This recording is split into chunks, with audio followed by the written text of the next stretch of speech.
Bulletin में सबसे पहले आपको बताएं, all Karachi motor cab rickshaw और औरंगी एसोसिएशन इत्तेहाद का कराची प्रेस क्लब के बाहर जबरी नाइंसाफियों के खिलाफ एहतजाज। रिक्शा यूनियन के ओहदेदार कहते हैं हुकूमत सिंध, कमिश्नर कराची और डीआईजी ट्रैफिक पाबंदियां खत्म करें। जमात इस्लामी के वफ्द की भी रिक्शा यूनियन से मुलाकात, जबरी पाबंदियां खत्म करने का मुतालिबा। जी हाँ, आपको अपडेट करें, all Karachi motor cab rickshaw और औरंगी एसोसिएशन इत्तेहाद का कराची प्रेस क्लब के बाहर जबरी नाइंसाफियों के खिलाफ एहतजाज जारी है। मजीद जानेंगे मुबशर हुसैन से। जी मुबशर, बताइएगा क्या कहा जा रहा है कि एहतजाज कब तक और जारी रहेगा?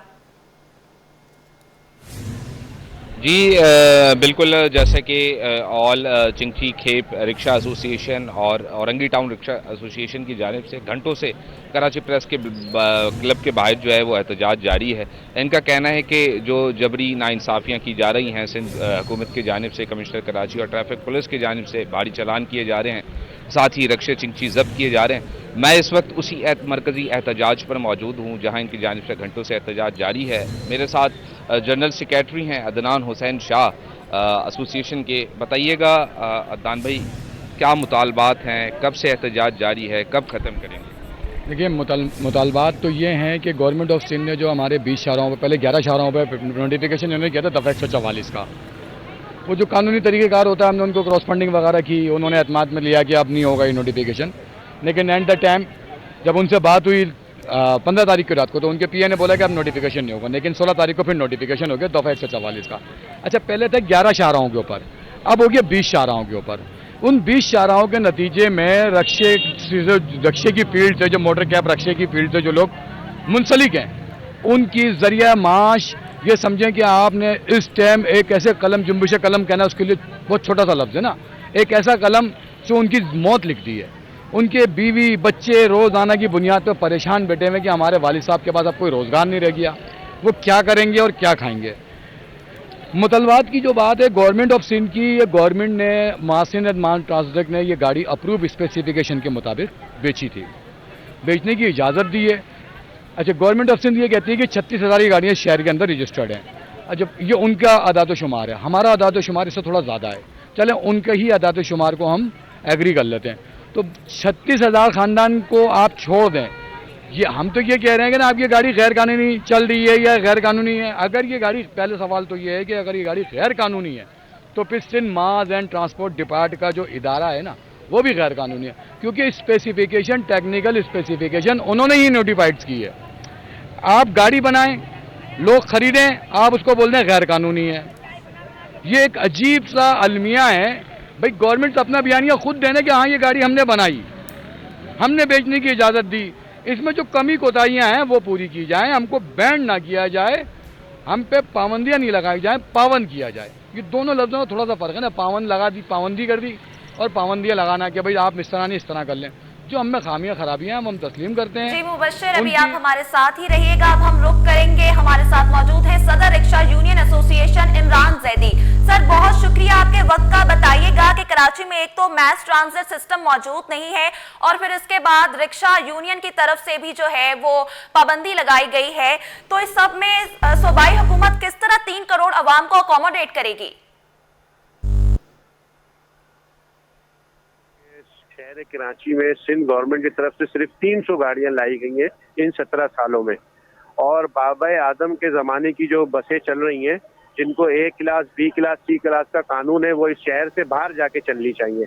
उसके बावजूद जो 80% रिक्शा सफरी सहूलत दे रहा था, उसको इन्होंने बंद कर दिया है।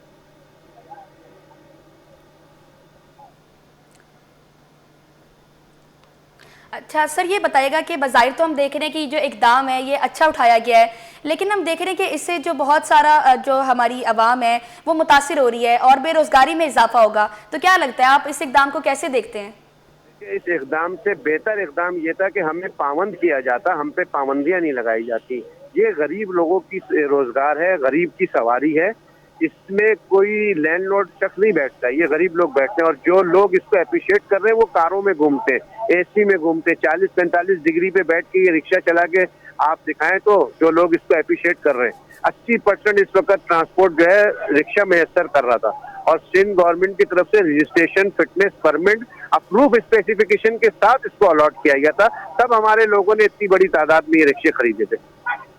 जी सर, ये भी बताइएगा कि बजट में नई बसों का ऐलान तो हुआ है, लेकिन हम भी जानते हैं अभी इस मंसूबे को मुकम्मल होने में 2-2.5 साल कहीं नहीं लगेंगे, तो तब तक इन लोगों को कैसे अकोमोडेट किया जाएगा? जो लोग बेरोजगार हो रहे हैं उनका क्या होगा?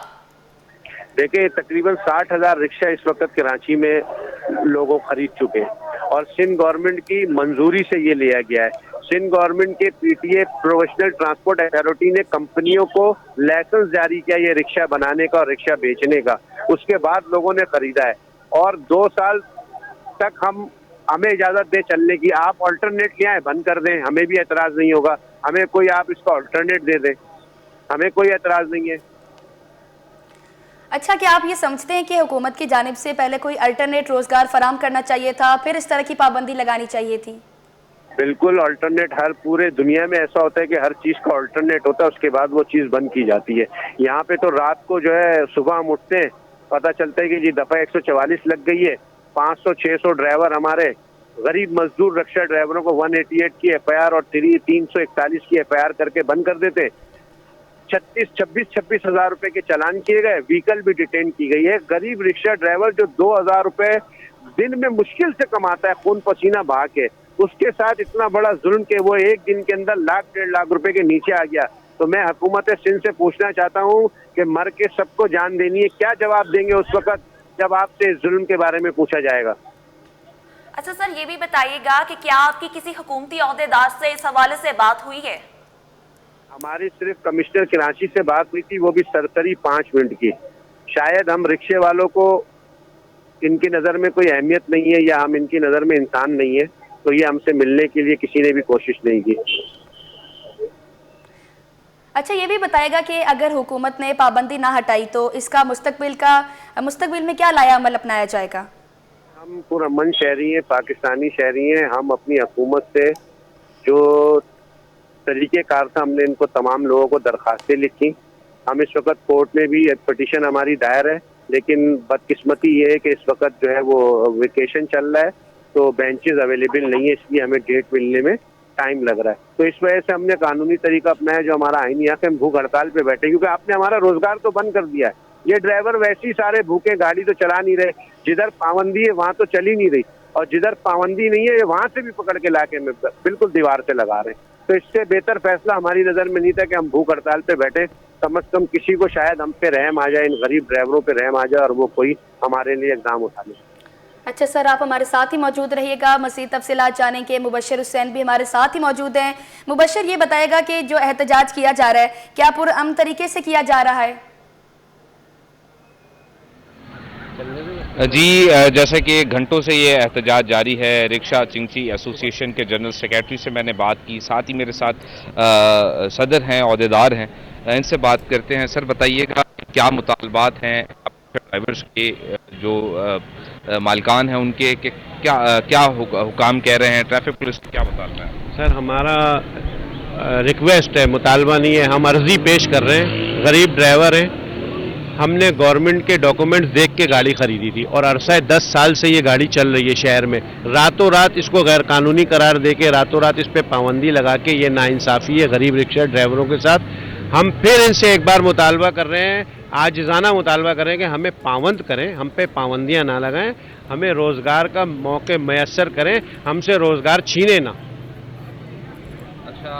अगर हुकूमत और आपके माबैन जो है वो मुतालबात पूरे नहीं होते, आपने जिस तरह कहा कि पाबंदियाँ लगाई, पाबंद किया जाए, पाबंदियाँ ना आयद की जाएँ, और अगर हुकूमत जो है वो अपनी रट पर कायम रहती है और आपके साथ मुज़ाकरात कामयाब नहीं होते, तो आगे का क्या लाएमल होगा? देखिए, मैं फिर अपनी बात को दोहरा दूं कि हम पाकिस्तानी शहरी हैं, कराची के रिहायशी हैं, हम कानून पे अमल दरामद करेंगे। हमने कमिश्नर साहब को भी ये लिखा था कि कमिश्नर साहब आप हमारी मीटिंग कराएं, कमेटी तश्कील दे दें। जो शिकायत हैं आपको शहर भर में हमारे रिक्शे से, ट्रैफिक कंजेक्शन की है, इनलीगल पार्किंग के वो हम आपके साथ बैठ के मिल के कमेटी तश्कील देते हैं, हम दूर कर देंगे। लेकिन उस बात को इन्होंने डिनाई किया, इग्नोर किया, हमें रिस्पांस नहीं दिया। मज़ीद हम अभी भूख हड़ताल पे बैठे, जितने दिन अल्लाह ताला ने हमें तौफीक दी, बर्दाश्त दी, हम यहाँ बैठ सकेंगे। उसके बाद हमारा नेक्स्ट कानूनी स्टेप है, हम कोर्ट में मौजूद हैं, लेकिन सिर्फ बेंचेस अवेलेबल नहीं है। एक बेंच चल रही है जिस पे बोझ ज़्यादा है, तो हमें डेट नहीं मिली। बाकी हमने हमेशा कानून का दरवाज़ा खटखटाया है। हम सुप्रीम कोर्ट से चिंची का भी ऑर्डर लेके आए। इसके लिए भी हमने 1+4 हाई कोर्ट से करवाया था अप्रूव। वहाँ हाई कोर्ट के फैसले के बाद ये 1+4 हुआ था। हम दोबारा कानूनी जितने तरीके हम उससे, और किसी भी गैर कानूनी तरीके पे हम अमल नहीं करेंगे। हम कानूनी दायरे कार में रह के अपनी दरख्वास्त बार बार दायर करेंगे हुकूमत सिंध से, कमिश्नर कराची से, तमाम आला हुक्काम से। जी, जैसे कि मेरे साथ रिक्शा चिंची के जनरल सेक्रेटरी, सदर और दीगर अहदेदारान मौजूद थे। साथ ही ड्राइवर्स का भी मौक़िफ़ लेते हैं कि जो चिंची रिक्शा के ड्राइवर हैं उनका क्या कहना है।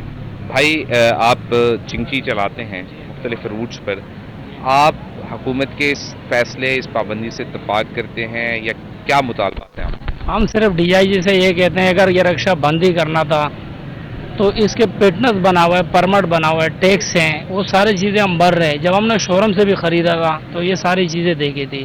फिर जब इसको बंद ही करना है तो पीछे फैक्ट्री, कंपनी बंद कर देते हैं। ये गरीब लोग नहीं ख़रीदते। अभी किसी के 2 है, किसी के 3 है, वो भी किसी ने जेवर बेचा है, किसी ने घर बेचा है, तो किसी ने पंजाब में से जाके, कोई पेशावर से कुछ बेच के ये आया है तो यहाँ पर रिक्शा ख़रीदा है। तो अब उसको एकदम पाबंदी लगा दी रातों रात ही। तो ये रिक्शा जब आ रहा था, ये ऊपर आसमान से नहीं गिरा था, ये इन्हीं रोडों से, इसी हाईवे से आया था। ये वहीं रोक देते, मना कर देते, ये गरीब परेशान नहीं होते। अब एकदम हमारे ऊपर क्रैकडाउन लगा के गाड़ी को जब बंद किया तो 20-25 हज़ार का चालान भी दे दिया और ड्राइवर को पुलिस के हवाले कर दिया। अब पुलिस क्या कह रहे हैं कि भाई ये बंदा अगर रात घर लेके जाओगे तो 20 हज़ार सिर्फ घर ले जाने के देने, सुबह आपने इसको फिर पेश करना है, हमने कोर्ट लेके जाना है। फिर उन लोगों ने पेशियाँ शुरू कर दी। अब सीधे सीधे लड़के थे, साफ सुथरे, वो डिफाल्टर हो गए सारे। अब इसमें कुछ जेल भी चले गए। अब जब जेल से ये बेचारे वापस आएंगे, उनके बच्चे भूखे हैं, उनके घर वाले परेशान हैं, तो आखिर उनका जहन खराब होगा या नहीं। तो इस माशरे में रोज़ी का पहले से ही कमज़ोरी है, तो ये नहीं करे कि हक हलाल की रोज़ियाँ भी छीनने लग गए। तो इतना तो गरीब के साथ गुजारा करें। अगर आप कह रहे हो कि रोड पे कोई मसले हैं तो उसमें हमें पाबंद कर दो। हम जहाँ जहाँ गलतियाँ कर रहे हैं, अगर हमारे पास लाइसेंस नहीं है तो बिल्कुल आप जायज़ है, हमें बंद करें। हमारे पास शनाख्ती कार्ड नहीं है, हमें बंद करें। अगर ये सब कुछ है तो फिर तो ये रोड तो वैसे भी देखे आपने, मोटरसाइकिलों पे भी पार्किंग दिए हुए। आप बस एक रोड पे खड़ी हो जाती है ना, पीछे 50 गाड़ियाँ उसके ट्रैफिक में जाम हो जाती है। तो रिक्शा तो इस तरह नहीं करा। हम कह रहे हैं गलत होंगे हम, मगर उसमें हमें आप समझाएं या एक अपना डिपार्ट बताएं जिसमें हम जाएं, उनसे सीखें कि भाई इस तरह नहीं करना या यूँ नहीं चलना। वो तो आप बताएंगे, हम आपके बच्चे आपके साथ चलेंगे, मगर ये तरीका तो नहीं है कि आपने हमें दीवार से लगा दिया, गाड़ियाँ बंद करा दी, अब घर में खाने को नहीं है। अभी बताए क्या करें। अभी इधर आके यही हुआ एंड के यहाँ आके बैठ गए भूखे, और तो कुछ हम नहीं कर सकते। न किसी को पत्थर मार सकते, न किसी से लड़ सकते। ये अपने हक के लिए यहाँ आके बैठ गए। सर ये बिल्कुल सही कह रहे। हम लोग मैकेनिक हज़रात भी इसमें शामिल है और साथ साथ स्पेयर पार्ट वाली भी शामिल है। आज तो इसने धरना यहाँ पे दे दिया, ये भले 3 दिन बैठते, हम लोग 10 दिन यहाँ बैठेगा। मैकेनिक हज़रात में इसी हड़ताल में शामिल है। तो आप लोगों का मेहरबानी होगा, इनका मसला जिस तरीके से है हल करो। ये स्पेयर पार्ट और पूरा कराची में ये दबाव डाला हुआ है। ये आप लोगों की मेहरबानी हम लोगों का। हम लोग बार बार नहीं आ सकते। ये बेचारे लोग जो यहाँ बैठा हुए, छोटे छोटे बच्चे, इनके हालात हम लोग बिल्कुल देख सकते हैं। ये गाड़ी बनावे या हुकूमत की जेबें भर रहे, या ये लोग को देवे या कावे, तो इनके लिए आप लोग मेहरबानी करें, आज़ाद करवाओ। ये आपसे नहीं बना हुआ। ये 2007 से मैं ये रक्शे का काम करवा रहा हूँ। 2007 से ये रक्षा चल रहे। उस टाइम भी कोई पाबंदी नहीं था, हम लोग बना रहे, ठीक भी करवा रहे। न किसी ने बोला कि ये रक्षा गैर कानूनी है, न किसी ने ये बोला। जी, जैसे कि मेरे हमरा रिक्शा एसोसिएशन के रहनुमा साथ ही जो है रिक्शा ड्राइवर्स भी थे। इनका कहना है कि हमारे मुतालबात जो है वो पूरे किए जाएं। ये जो कमिश्नर कराची और DIG ट्रैफिक का जो फैसला है, ये माशी तौर पर जो है वो हमारा कत्ल किया जा रहा है। बहुत शुक्रिया अपडेट करने के लिए। सदर rickshaw union association Imran Zaidi हमारे साथ मौजूद थे। सर, आपका भी बहुत शुक्रिया।